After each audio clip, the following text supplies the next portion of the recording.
Hey guys, it's Toby Morrison from Cfs Help, and on the other end, I've got Lauren Giammarco from New York. Hello. Hi. Hey, thanks for coming on. I was just saying before, like how important this is for anyone who's going through chronic illness, chronic fatigue syndrome, to see this video and stumble across it, because your story is so inspiring. And I often talk about you, and I'm so thrilled that you jumped on an interview with us, because it was a year and a half ago that you joined our program, and a little bit longer when we had a conversation with you about where you're at and kind of what you needed help with and where you wanted to go. And I know for a fact that a year and a half ago, you probably would never have dreamt to be where you're at right now. Yeah, that is true. Yeah, and you've just written a book, and we're going to talk about that as well, about your journey, which is so exciting. And I think it's going to be brilliant. And I always say to people, our mission at CFS Help is to really create a ripple effect in the world. And by helping you help yourself, you're now helping other people. You're becoming a leader, and you're inspiring people too, just through being you, which is just super special. So, Lauren, first of all, how old were you when you were diagnosed with chronic fatigue syndrome? When I was diagnosed, I had just turned 42. Wow. Yeah. And I would say that I had faint symptoms of it for, when I think back now, probably like 15 years, maybe. Wow. 20 years. Yeah. Wow. Yeah. Yeah. And was the diagnosis process easy for you? Like, did you find someone that could diagnose you fast, or was it something that was just like, you had to see 100 doctors kind of thing? This is like a pretty similar story that most people go through. Yeah, I saw a lot of doctors. It was initially they just kept giving me antibiotics, telling me that I had strep throat. I heard that it was, it's flu season, and maybe you're going through some stressful things in your life right now. So your immune system, you probably just, that's why you're tired. There was really no information beyond just take this medication, and then if you still don't feel good in a month, just do another round of antibiotics. Yeah. That's really good. Really good for your gut health. Yeah, just terrible. I think it was the third or fourth doctor that I went to see that said this could possibly be chronic fatigue. And then I went to see a naturopathic doctor and functional medicine doctor, and then they confirmed that that's what it was. Okay. Yeah. I went through the same thing, actually. That was a massive thing, a couple of years of just antibiotics, and just, it was like Groundhog Day every month, wasn't it? You go in and it's just like, you're so hopeless and just want an answer, and you just don't, there's just no hope. So yeah. How did you stumble across CFS Help? Was it soon after the diagnosis, or yeah?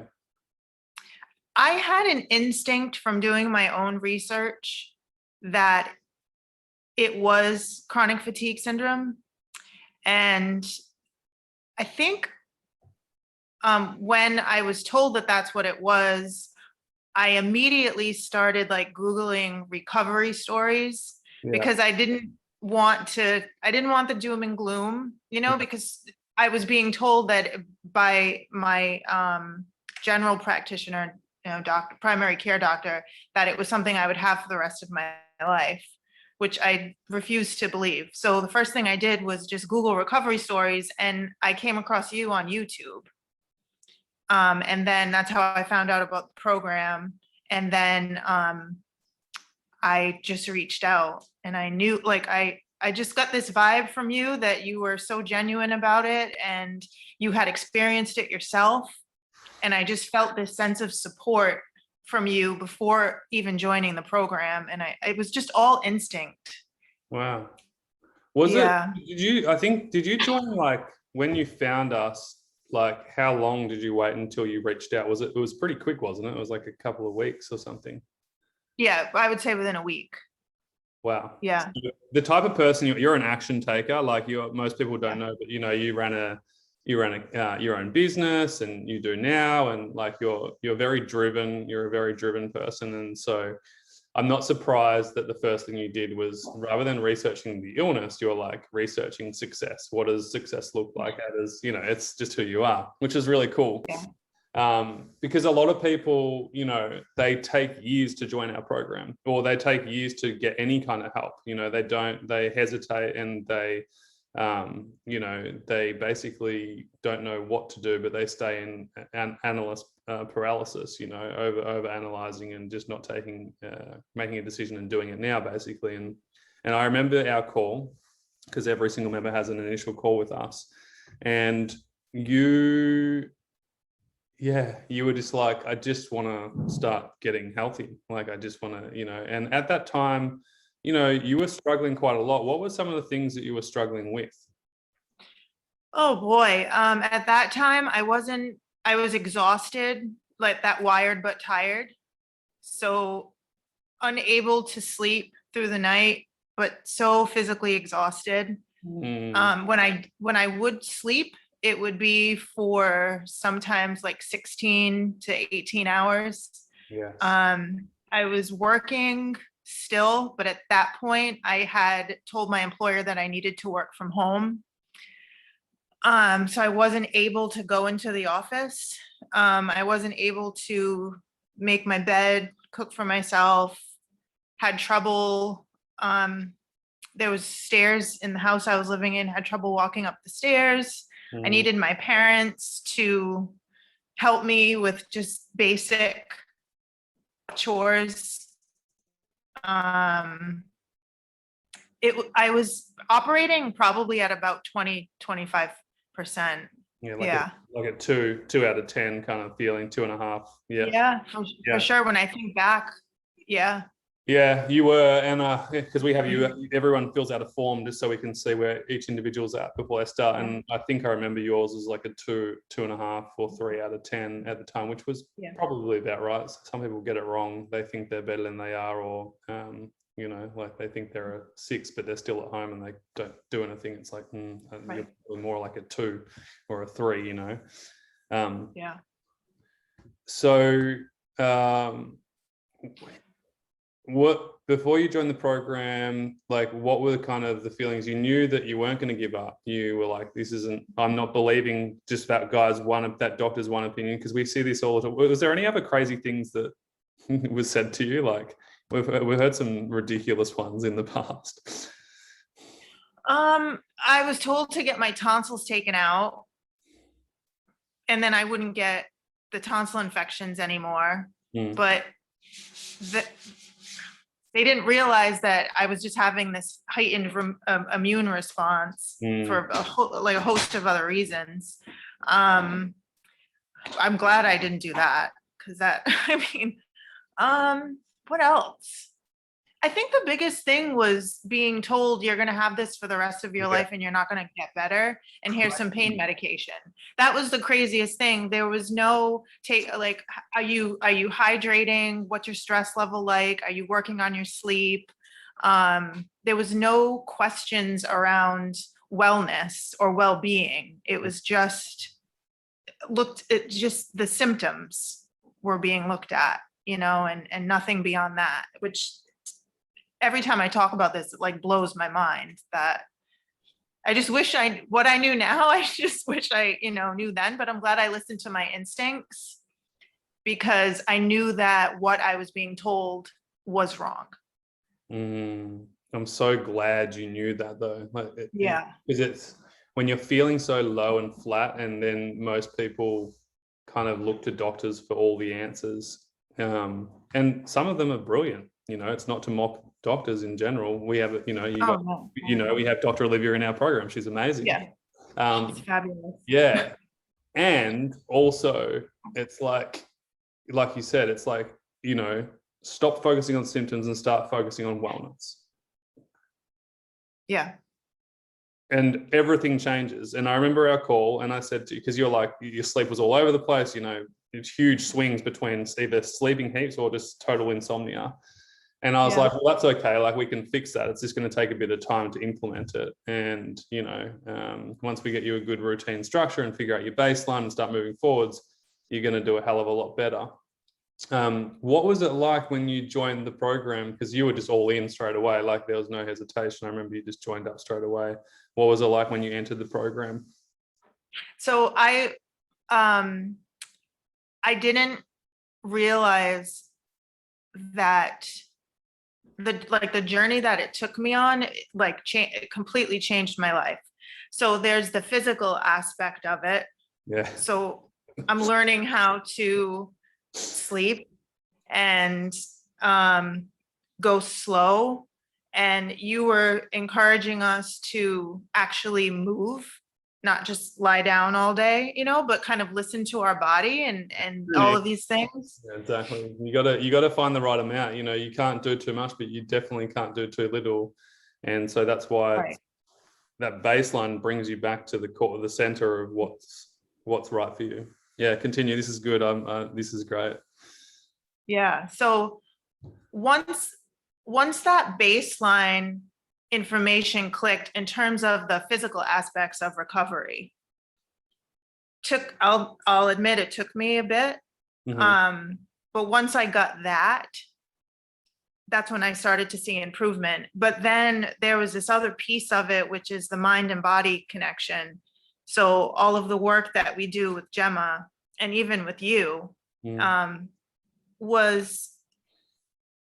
it was like opening up like Pandora's box. It was all these things that I started to realize about myself, that like the limiting beliefs and even the belief that I had for years, thinking that I'm not a healthy person and I'm just not like everyone else. And, if I go on a trip, I'm going to have to sleep and I'm probably going to get sick, because that's just me. Like all these beliefs I had about myself that I had to like untangle and work through and figure out the root cause. And like, it was, like I said, it was the most like profound journey to go on, but like the most important one, I think, that you can go on in your life because it's your health. Yeah. Oh man, it's just funny, like, because so many people, it's so funny, and you'll totally get this. You hit the nail on the head. Like, so many people, when they join our program, they're like, yeah, I just need help with nutrition and movement, or it's just my diet, or it's just my sleep. And it's so funny because when they enter the program, they're like, holy shit, like there is so much more to recovery. It's not just like this black and white, here are like 5 steps and off you go.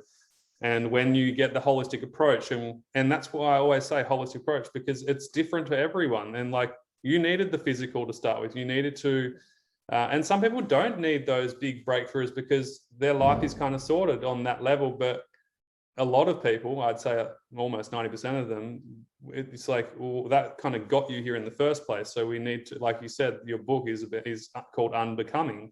So you need to unbecome all the shit that got you there in the first place. And that's right. And have compassion for yourself at the same time, because then you're like, shit, you start judging yourself and, you go through all this shame and guilt and it's like, you got to work all that out.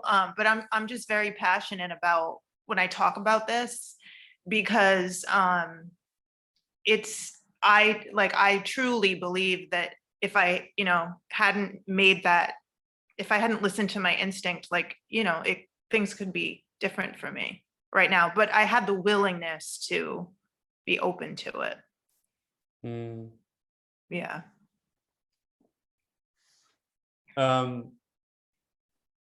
Yeah, so you kind of went on that journey, you got the baseline right. It took a little while to get right, which it does. Everyone, it's not an overnight thing, but once it finally clicks, and you basically started to live life again. And I remember vividly, I've got a really good memory of everyone, but there was a moment, and I don't know when it was, it might have been like 5 to 6 months in, where it kind of just, you stopped asking those kind of shittier questions. They weren't bad questions, but they weren't like super, like they were kind of limited questions of like, oh, but what if I do this, and and everything kind of, you knew the answers within yourself. You fully understood your body, and you got to the point of being so in tune and knowing what was right for you, which gave you the confidence to step forwards and start living again. And so you started to ease into work again. You started to pick the right hours. You started to maintain your good sleep quality. Nutrition was on point. It wasn't even a thing that you need to focus on anymore. And then that's when I feel like you had the time and space to explore things that were coming up for you that were in the way, whether it was a relationship, work, we had lots of coaching sessions on work stuff, stress levels, and values, which is what it really comes down to, is, what was important to me back then necessarily isn't important to me now. And I feel like you had a huge value shift, and and you started to kind of go towards that. How did that feel when it finally clicked for you? Because you started going on hikes again, you started going to the beach. You used to put photos up in the group almost every week of a beautiful hike that you went on, or picturesque kind of thing. What was it like when you finally got it? I guess I just felt like free. I didn't feel, it was a whole different level of confidence. But it was also like, I guess when I stopped worrying, and another thing too was, in the beginning, initially, there was too much worry around everything I was doing. Like if I had a good day and I went grocery shopping, like I would worry that something was going to happen. But once I slowly started to get better and release that and stop focusing on like symptoms, I think it felt like a new lease on life, I guess, really. Did you watch that video in the modules, health focused versus symptom focused? Yeah. You remember that? Yeah. And it's like that was a big one for me. It's a big one for everyone. Like I get everyone now, like the first month of starting the program, they have to go through that module because it's just so important. And people notice a difference fast when they shift that. And again, it's like, one keeps you managing something, and one keeps you actually up leveling something and expanding something and improving something. And that's just exactly what you went and did, which is just so cool. So just to make it really simple for the guys listening, on a practical side of things, what did you focus on and improve? So you said quality sleep, getting routine and structure right. Just list a few of them off by heart. Yeah, so sleep was number one, because the wonderful Dr. Olivia taught me about why we sleep, and that was a big one for me. So I got my sleep in order, and to this day, it's like my number one, 8 to 9 hours a night, no matter what. Yeah. No. Nutrition. I did work with a naturopath to figure out some gut issues that I had going on for decades. So nutrition was a big one for me. Hydration. And then lastly, making sure that the decisions that I was making are in line with my values. Like, is this adding to my life? Is this taking away from my life? Yeah. And the biggest thing for me too was not being afraid to advocate for myself and telling people what I needed, telling my work I need to stay home. Boundaries. Yeah. Boundaries. Yeah, that was a big one. Huge one. You owned it as well. And that, again, like, this is what people don't realize. We have a whole module on boundaries. We have a whole program on values. Like, it's not just one thing. And letting go of guilt was another one. I remember that moment for you as well, when you fully just let go and you just started owning yourself more and just be like, yeah, no, you made decisions and felt good about them. Yeah. Or at least you didn't feel bad about them. You don't have to feel necessarily great about them, but you were like, no, I'm going to work from home 3 days a week, and I'm going to work 4 hours a day for now, and that's it. And and it was fun. And you built up. Well, what are the two things that you do in business? I know one of them that you're really passionate about. Let everyone know. Yeah, so that's my business, Mindful Spaces. So I help people declutter, get organized, and then incorporate some feng shui elements into their home too. And I've been like actively doing that over the last few months. I mean, I think I probably could have done it a little bit sooner, but COVID kind of going into people's homes, you know, weird. But now I've had quite a few clients over the last few months. And yeah, that's like my favorite. I'm so happy to be able to do that again. And, you know, to just the physical aspect of it, Yes. you know, because I could be in someone's home like for 6 or 7 hours, organizing a closet or whatever I'm doing. And there's also just the passion I have for it, you know, that I get to put this out into the world and be able to help people, because I do believe that there's a very strong connection to the way that we feel and the spaces that we live. Yeah, I was just going to say to you, how important is environment, do you think? It's very important. I think that, you know, I'll be honest, when I was getting better, I lived alone. And I created like this little sanctuary for myself to be able to heal. And I was privileged in the sense that my parents lived very close by and they were able to come over and help me cook my meals and help me clean. But I did live independently.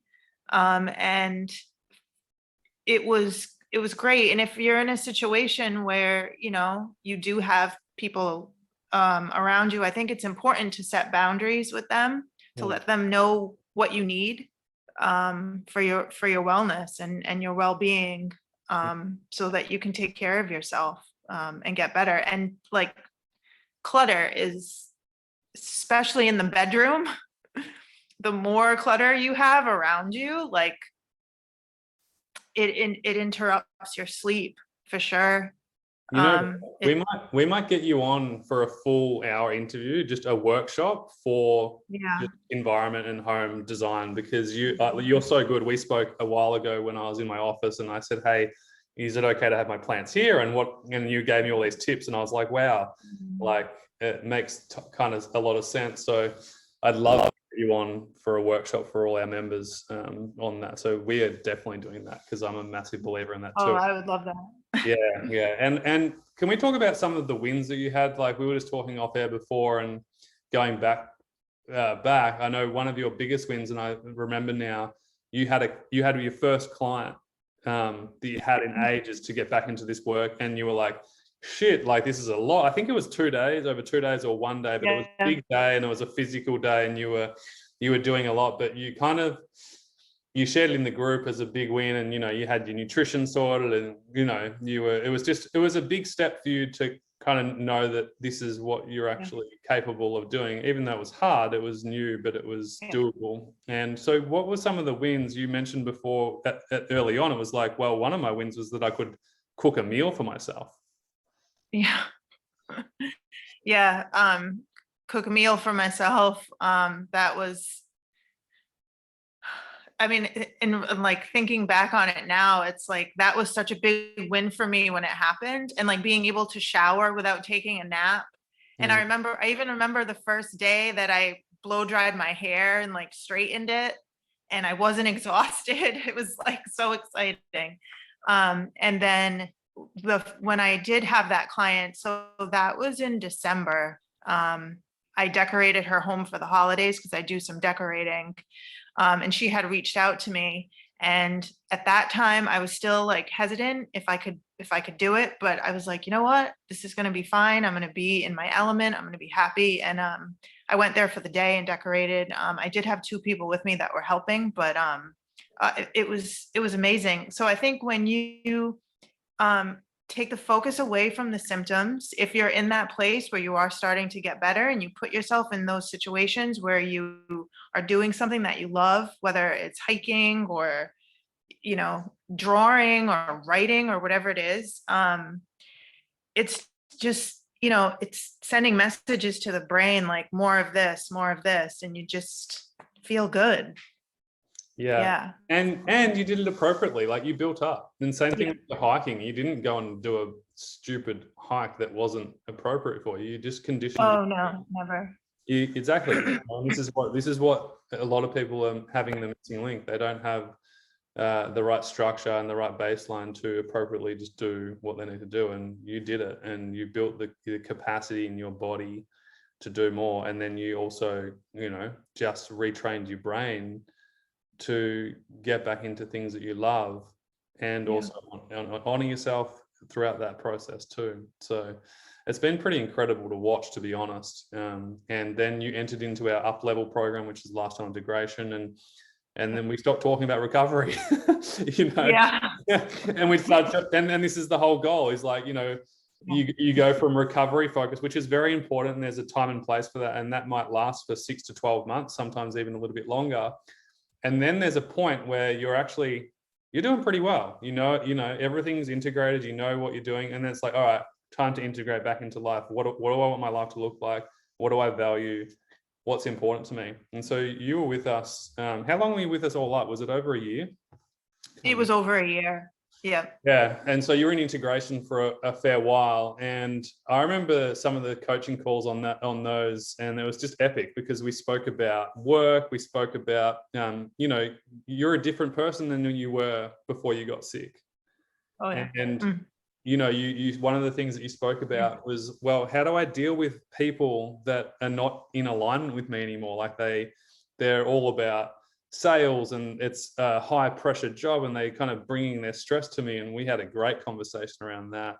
And we spoke about basically you becoming a leader, not trying to change them or not even trying to oppose them, but you coming in as a leader and actually showing them a new way of enrollment, a new way of doing, of helping people, because sales is basically helping people. And when we see it as an enrollment process, because you're selling jewelry, is that right as well? Yeah, it's jewelry packaging.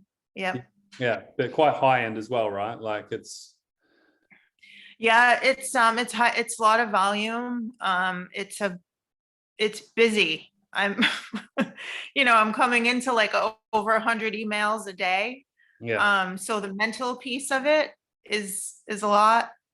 And then the being able to in those moments not be reactive, and stay true to who I am, and be confident in that. And I remember there was another story that you told me, because a lot of times people are trying to change the personalities of other people, and you had said, you know what, maybe that's just the way the person is, and you just have to kind of accept that, instead of being so offended by everything, all the time. And even that stuck with me too, because I deal with multiple types of personalities. And, when I was prior to my recovery, I would just be exhausted, I think, by my own like reactions to things, which I know didn't help my health.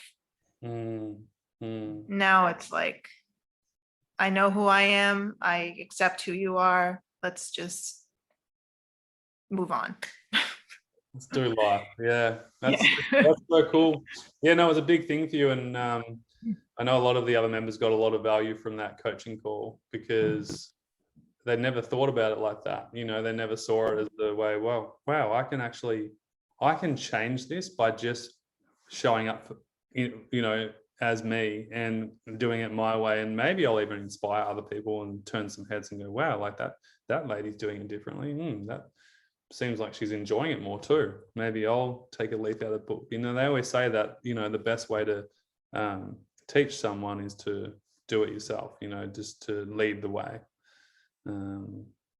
Yeah, and feel safe. I feel like safe in my body to be able to do that. That was another big thing for me. It was like the safety peace, like nothing's going to go wrong. Everything's okay. I won't be tired. If I stand up for myself in this situation, I won't be exhausted after. You build like that safety. I guess a form of brain retraining, rewiring when you go through that. Yeah. Reassuring yourself as well. Yeah. And I think you noticed that the more you spoke up for yourself, the more energized you felt, or at least the more relaxed you felt, which creates energy too. And let's talk about where are you at now? Like, what's going on? Are you in a new relationship? Yeah. And that happened really spontaneously. Like that was, I remember, if you don't have to talk about it, but it seems like life is just happening for you now. Yeah, I am. I think I believe in, what we focus on, certainly what we attract. When our heart's in the right place, when our mind's in the right place, we end up, what's for us, I think, shows up. So yeah, definitely good, solid, healthy, non-toxic relationship, which feels amazing. And I am, doing my business part-time, and that's fine. Working full-time and writing. Yes. Let's talk about the book. So what's the book called? So the book is called The Unbecoming. And it is my journey, which I like to say, just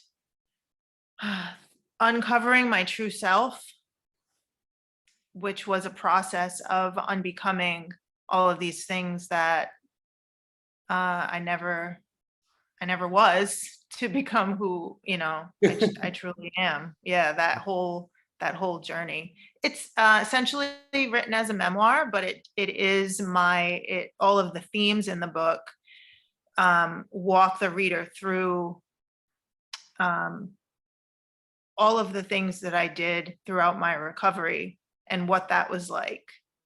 The hard stuff, the sad stuff, the things that were fun, the things that are funny.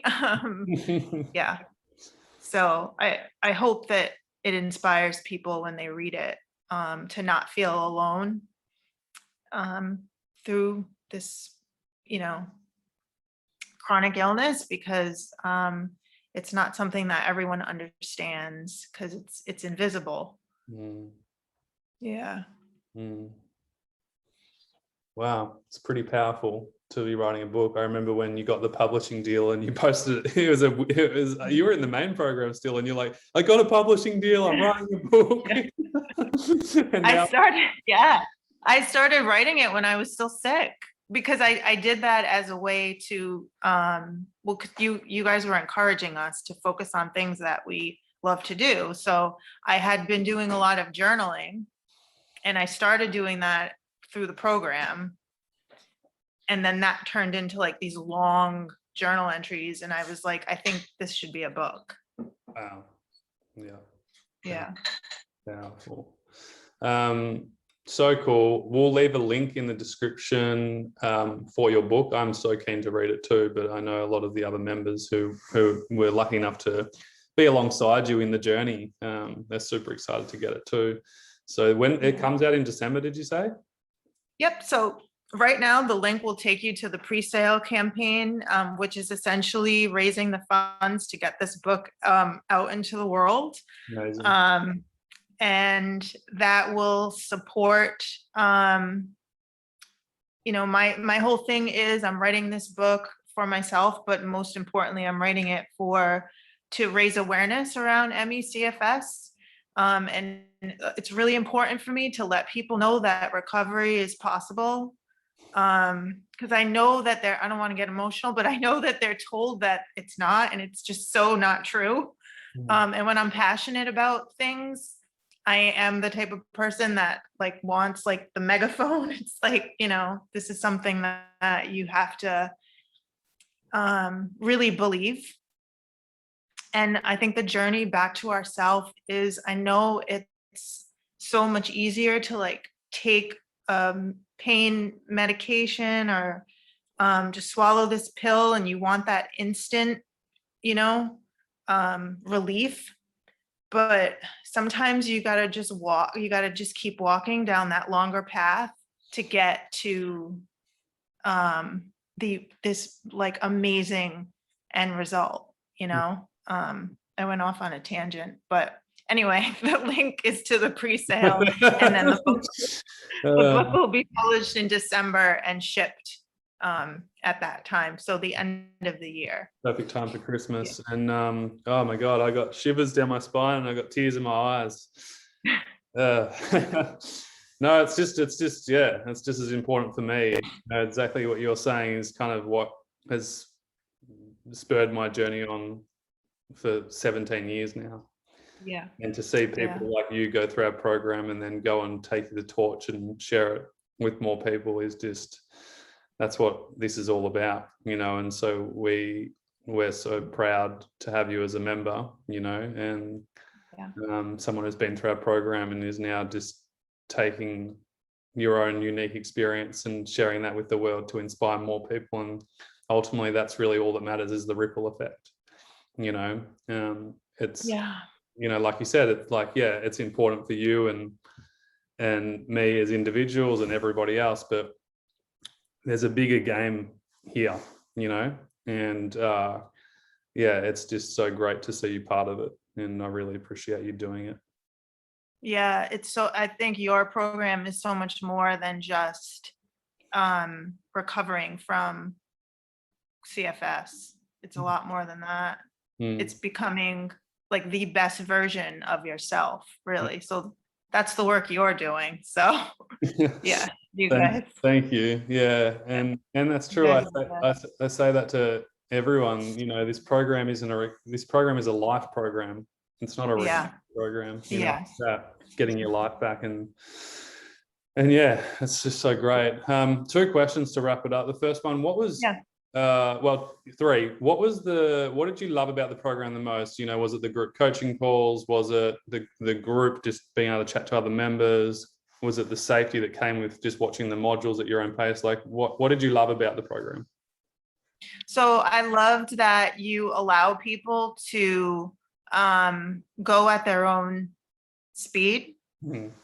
I also liked, for me, I would just listen to the videos, and then whatever I resonated with the most, I would kind of follow through with that. And then knowing that I had the support and this community around me, whether it was the physical aspect of it or the mental, I could just be myself and ask questions, and anything that I needed at any time was right at my fingertips. So it was definitely like a strong community feeling, but it was also like felt supportive and safe. And that was at that time exactly what I needed. Yeah. Thanks for sharing. That's cool. And I remember one thing that I do have to commend you on, and there seems to be a common theme with people, is your consistency at showing up. Like I remember, almost every week you were on a call, and sometimes you were just in the background, just taking notes and chilling out and sipping tea. And then other times you were at the forefront asking a question or, getting coaching. And it was really powerful for people who have never experienced group coaching. How powerful was that for you to be in that experience? It was very powerful because you're always, even if you're intimidated by that, there's always someone on that call that you're going to learn something from. And even if they say something that you weren't going to bring up or weren't going to talk about or weren't even thinking of, there was always something that someone said that I was able to learn from. And then there's just the aspect of it that you don't feel alone, because CFS, in the beginning, it just felt so lonely. because everyone in my life was just going about their day to day, feeling good, running around, running errands, you know, they didn't need to, you know, they disrupt or stop their entire life. So when you suddenly are with these other people and start talking about it, it's becomes very therapeutic, which I think helps you heal. Yeah, 100%. Yeah. 100%. Was the investment worth it for you? Oh, hands down. To be honest, I started getting clear around my financial goals when I left the program, but throughout the program, I didn't even think about the financial commitment, because to me, when it comes to my health, like it wasn't like a burden, or totally worth it. It was an 100%. investment. Yeah, it was an investment. Yeah. And you were making the most of it as well, which is important. Yeah. Man, so I feel like we could talk for ages together. Yeah. So I feel like we just scratched the surface as well, like especially with, I know what you've been through and kind of what you've learnt, and you know, and I mean, it's probably a lot of it's in the book as well, which is cool, so people can get that. We might have to do a round 2 interview though, for sure. Lauren, you know, there's people watching at the moment and they're stuck, they're lost, they're feeling alone. What would you like, you know, just some last words to them as inspiration or some guidance just from someone who's been through it themselves?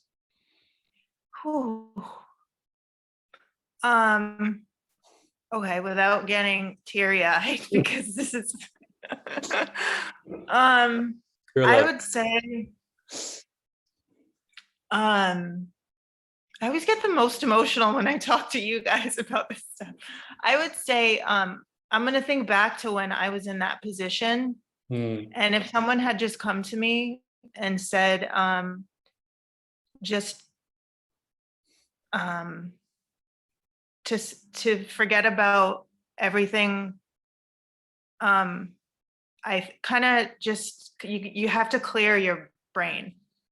You have to, I know that it's hard to do, but you have to stop focusing every morning when you wake up on scanning your body and figuring out what's wrong. You have to instead wake up and say, I'm breathing. I woke up. I'm alive. There are parts of your body that probably feel good, so focus on that. And then if you could just do one thing today or tomorrow that you didn't do the day before, even if it's just like walking 2 extra steps. And I say that with, you know, I mean, I remember walking 2 extra steps in my driveway and being excited. Even if you just do that, like that's a win. And then the next day you're going to do a little bit more, and then you might stay the same for a month, and who cares, because you're still getting better. And then eventually it just all adds up. But just quiet your mind. I like that. I like that. I think it's so, it's you basically, you should be a coach. I think you'll end up coaching for us one day, maybe, who knows, but managing, progressing, you know, it's exactly what you said. It doesn't have, it's not about progress all the time. It's about progress and then maintain it. And then maintain it. And then that will become the new normal. And then we go to the next level. And, you know, you've done that in your life, Lauren, and you've gone from literally cooking a meal was a major win for you, for yourself, and getting to the beach and getting to the hikes were huge wins. And now you're living again, and you're really, you know, you're just doing great things. And I think the work that you do with the feng shui and decorating and environment is actually so important. And I know how passionate you are about it and how good you are at it. And I think there's so much potential for people to get help from you there. And also, you know, this book as well, like, just want to say thank you on behalf of the community. Yeah. Oh, thank you. Yeah. Yeah, just believe you. I think it's just, it sounds so simple. You made everything so simple. Yeah, well, You know? when you're going through something complex, the last thing you need is complex. Yeah.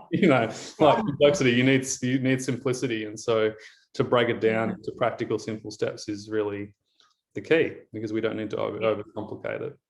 Yeah. Yeah. But I have so much gratitude for you and Gemma and Erin and Dr. Olivia and you guys. So much gratitude. Yeah, well, I can't wait to hopefully meet you one day. Bump into each other down at New York, or who knows, maybe you'll come over with your partner to Australia. Yeah, it's on my vision board. Great. Oh, you'll love it. Yeah, you'll love it. It's beautiful here. Well, thanks again for doing this interview. It was so great, and who knows? I think we might have to do a round 2 eventually as well. And I'm holding you to. We're going to do a workshop together for our members as well on feng shui and home environment, because that'll be brilliant. I can't wait to do that. Yeah, I would absolutely love that. Thank you. Awesome. All right. Thanks, Lauren. Really appreciate it. Okay, thank you. Bye. Bye.